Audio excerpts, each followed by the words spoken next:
बिस्मिल्लाहिर्रहमानिर्रहीम। अस्सलाम वालेकुम। मैं हूँ लियाकत राज पर। नाजरीन, निगरान सूबाई वजीर बल्दियात मुबीन अहमद जुमानी का कहना है कि बिलावल भुट्टो उन पर करप्शन के एक कौड़ी पाई भी साबित करे तो वो इस्तीफा देने के लिए तैयार है। बाकी इल्ज़ाम तराशी हम पर नहीं की जाए। हम बगैर किसी लालच के सिंध के अवाम की खिदमत कर रहे हैं। जी हाँ, 2 दिन पहले बिलावल भुट्टो जरदारी ने मिठी में सहाफ़ियों के सवाल के एक जवाब में बताया था कि मुझे भी सुनने में आ रहा है कि सिंध के निगरान वजीर ट्रांसफ़र पोस्टिंग के पैसे लेते हैं।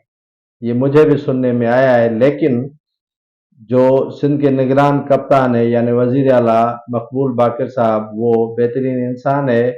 उनके किरदार पर किसी को शक नहीं करना चाहिए। उनका किरदार एक सफ़ेद दूध की तरह है।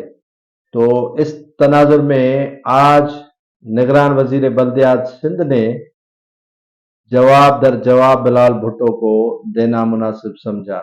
ये तो बनता था कि निगरान वजीर इतलात जो हैं या वजीर आला सिंध का जो मीडिया सेल है वो बिलावल भुट्टो को जवाब देते, लेकिन बिलावल भुट्टो को जवाब उनसे गैर मरासिम रखने वाले सूबाई निगरान वजीर बल्दियात मुबीन अहमद जुमानी ने देना पसंद किया।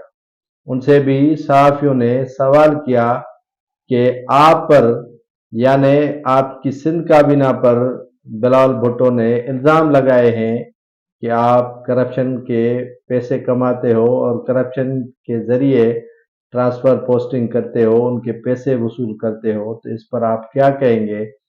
तो मुबीन अहमद जुमानी ने कहा कि बिलावल भुट्टो ने अगर हम पे पैसे साबित किए तो वो इस्तीफ़ा देने के लिए तैयार है। ये मामला अब पहले बिलावल भुट्टो तक था, लेकिन अब सिंध के निगरान वज़रा के ज़बानों पर ये मामला आ गया है। तो लग यही रहा है कि ये मामला आगे और भी बढ़ेगा, रुकेगा नहीं।